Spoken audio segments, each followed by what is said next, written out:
Año 2006. Se escucha cerca, ¿no? 2026, 2006. Si nos vamos a recapitular, han pasado 20 años desde esa fecha.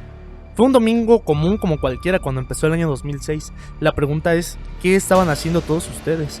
Aquí en este video en RCH lo vamos a recapitular con todos esos datos importantes y acontecimientos que movieron al mundo. Yo soy Machi y espero que te quedes en el video.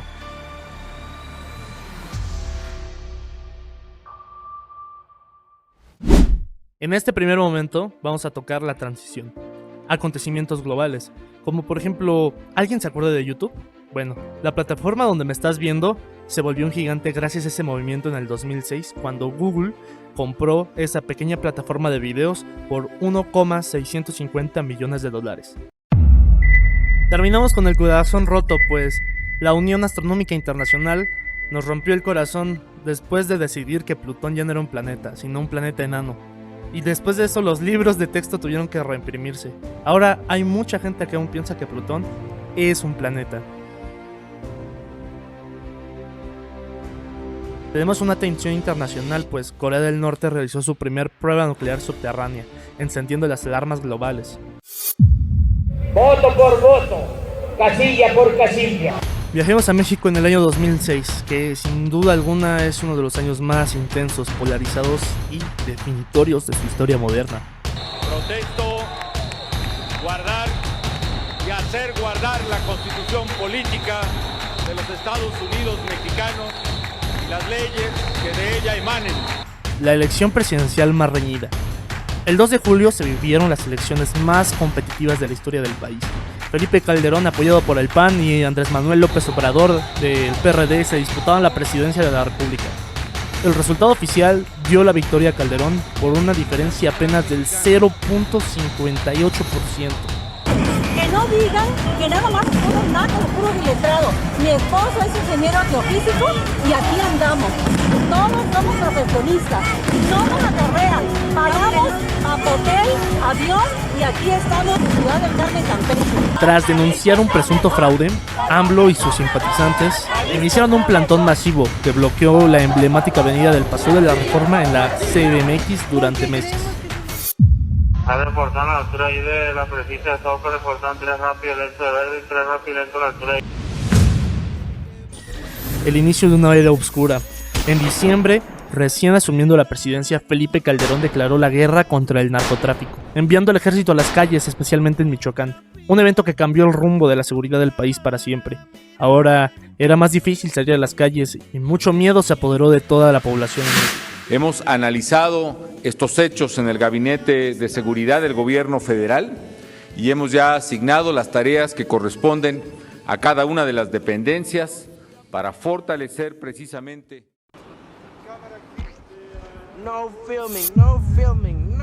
Cultura pop y despedidas, pues, ¿qué escuchábamos o veíamos mientras todo esto pasaba? La cultura en el año 2006 tenía mucha personalidad. En el cine se estrenaban joyas como El laberinto del fauno de Guillermo del Toro, El código da Vinci y High School Musical en Disney Channel. En la música, Justin Timberlake revivía el pop con Sexy Back. Amy Winehouse lanzaba su histórico álbum Back to Black y en México RBD estaba en la cima del éxito mundial, llenando estadios en Brasil y Estados Unidos.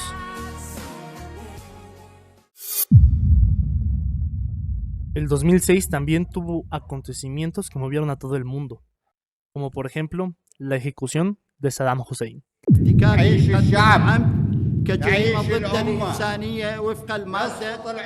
El 29 de diciembre de 2006, Hussein entregó su testamento a sus hermanos y fue entregado a la Autoridad Provisional de Irak. La ejecución tuvo lugar el sábado 30 de diciembre del año 2006, aproximadamente a las 6:05 hora local, por cargos de crímenes contra la humanidad. Se le ejecutó en presencia de un clérigo, un médico y un juez, además de un gran número de testigos, todos ellos de origen iraquí. Aunque autorizados por Estados Unidos, tuvo un ejemplar del Corán en sus manos. En un video realizado con un móvil en el momento de la ejecución, se escucha cómo el expresidente se enfrenta dialécticamente a sus verdugos. Saddam se negó a que le cubriesen la cabeza con una capucha antes del ahorcamiento. Sus últimas palabras fueron: que la bendición de Dios sea sobre Mahoma y su familia, y que Dios apresure su aparición y maldiga a sus enemigos. Tras la ejecución, en aquella misma jornada, una cadena de atentados sacudió Bagdad, dejando al menos 70 muertos. Saddam fue enterrado en el lugar de su nacimiento, Al-Awha, en Tikrit, Irak, el 31 de diciembre del 2006. Tiempo después, se informó que su tumba fue destruida en marzo del 2015. Antes de que fuera destruido, un grupo tribal sunita supuestamente trasladó su cuerpo a un lugar seguro, temeroso de lo que pudiera suceder. Dejando la tensión de un lado, ahora vamos a hablar del mundo del fútbol.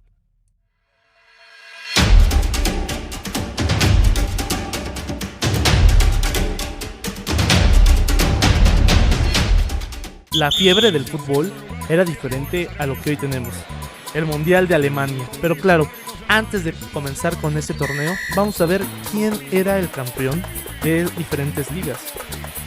La Liga MX fue el año de los Tuzos y la 11 de las Chivas. En 2006 tuvimos dos campeones muy significativos en los torneos cortos. En el Clausura 2006, el Pachuca, dirigido por José Luis Trejo, ganó su cuarta estrella tras vencer en una final muy cerrada al San Luis. Un marcador global de 1-0 con gol de penal del uruguayo Richard Núñez. Este Pachuca ya estaba armado con el equipazo que meses después haría historia internacional. Club que empezó ganando, pero las Chivas remontaron con goles del Maza Rodríguez y un golazo inolvidable del Bofo Bautista, quien celebró llorando por el reciente fallecimiento de su madre.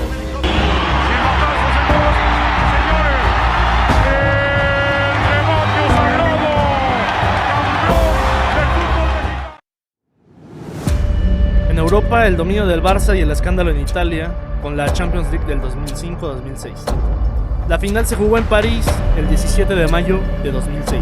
El Fútbol Club Barcelona se coronó campeón de Europa por segunda vez en su historia tras vencer 2-1. El Arsenal se adelantó con gol de Campbell, jugando con 10 hombres por la expulsión de su portero Jens Lehmann. Pero el Barça remontó en los últimos 15 minutos con goles de Samuel Eto'o y el inesperado héroe Giuliano Belletti. Fue la consagración de Ronaldinho en la cima del mundo. Las grandes ligas europeas también tenían campeones. En España, obviamente, el Barcelona firmó un doblete histórico, ganando también la liga local de la mano de un intratable Samuel Eto'o, que salió un pichichi con 26 goles, dejando al Real Madrid en segundo lugar. La Premier League era conquistada por el Chelsea de José Mourinho. Consiguió un bicampeonato consecutivamente, ganándole la carrera al Manchester United con figuras como Frank Lampard y Didier Drogba.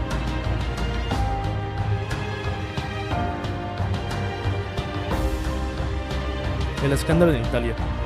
En mayo del 2006 estalló el mayor escándalo de corrupción del fútbol italiano, pues se descubrió una red de llamadas donde directivos influían en la designación de árbitros. ¿El resultado cuál fue? Que la Juventus, que había quedado campeona en la cancha, fue despojada de su título y descendida a la Serie B por primera vez en su historia. El campeonato del 2006 le fue otorgado en la mesa al Inter de Milán. Lo curioso es que, semanas después, la selección de Italia ganó el Mundial con una base de jugadores que venían de ese caos. Copa Libertadores. El campeón internacional de Porto Alegre consiguieron su primera Copa Libertadores en una final puramente brasileña contra el campeón defensor, Sao Paulo. Pachuca y la hazaña histórica de la Sudamericana. Aunque el torneo liguero también fue importante, a finales del 2006, el Pachuca ganó la Copa Sudamericana tras vencer a Colo-Colo en Chile. A día de hoy, los Tuzos son el único equipo mexicano en la historia en ganar un torneo oficial organizado por la CONMEBOL. ¿Cómo olvidar a ese Miguel Calero levantando el título? Aficionados que viven la intensidad del fútbol. Si hubo algo que paró el planeta durante un mes completo, fue el verano del 2006 con la Copa del Mundo en Alemania. Para muchos fue uno de los mejores mundiales de la historia por su atmósfera, sus estrellas y su drama. El Mundial de Alemania 2006 es recordadísimo porque fue el último torneo mundial de Zidane, Ronaldo Nazario, Figo y Beckham. Y también es muy recordado por ser el primero que tocaron los jóvenes en ese momento, Lionel Messi y Cristiano Ronaldo. Italia contra Francia. El partido iba empatado, pero el mundo entero se quedó en shock cuando Zinedine Zidane le dio un brutal cabezazo en el pecho a Marco Materazzi. Fue expulsado en su último partido profesional. Italia se coronó tetracampeona del mundo en la tanda de penales. El torneo nos regaló momentos icónicos. Tuvimos partidos legendarios como la semifinal donde Italia eliminó a la anfitriona Alemania en su último minuto de tiempo extra. Y por supuesto la gran final, el último partido profesional de Zinedine Zidane, que terminó de la manera más surrealista posible. Todos pensaban que la mejor manera de cerrar este capítulo era ganando la Copa. Hablemos de lo que nos importaba a nosotros, qué pasaba con México. La selección mexicana llegaba a este mundial rodeada de una expectativa gigantesca. El director técnico era argentino, se llamaba Ricardo Antonio Lavolpe, quien había completado un proceso de 4 años completitos, algo rarísimo en el fútbol mexicano. El Tri jugaba un fútbol espectacular. México llegó como cabeza de serie, compartiendo grupo con Angola, Irán y Portugal. El debut fue pura emoción, ganando 3-1 a Irán con doblete de Omar Bravo y un gol de Ciña. Después de un empate a marco 0-0 contra Angola y una derrota de 2-1 ante Portugal de Figo y Cristiano Ronaldo, México avanzó a los octavos de final como segundo de grupo, y ahí nos esperaba el rival de siempre, la Argentina de José Pekerman. 24 de junio de 2006, el estadio de Leipzig. El partido que detuvo a todo un país, México salió a la cancha sin complejos, jugándole al tú por tú a una Argentina plagada de estrellas como Juan Román Riquelme, Hernán Crespo y un joven Lionel Andrés Messi que cumplía 19 años ese mismo día. El partido empezó de ensueño al minuto 6, tras un cobro de falta. Jared Borghetti le peinó y Rafa Márquez apareció a segundo poste para empujarlo. Estábamos ganando, era la locura total.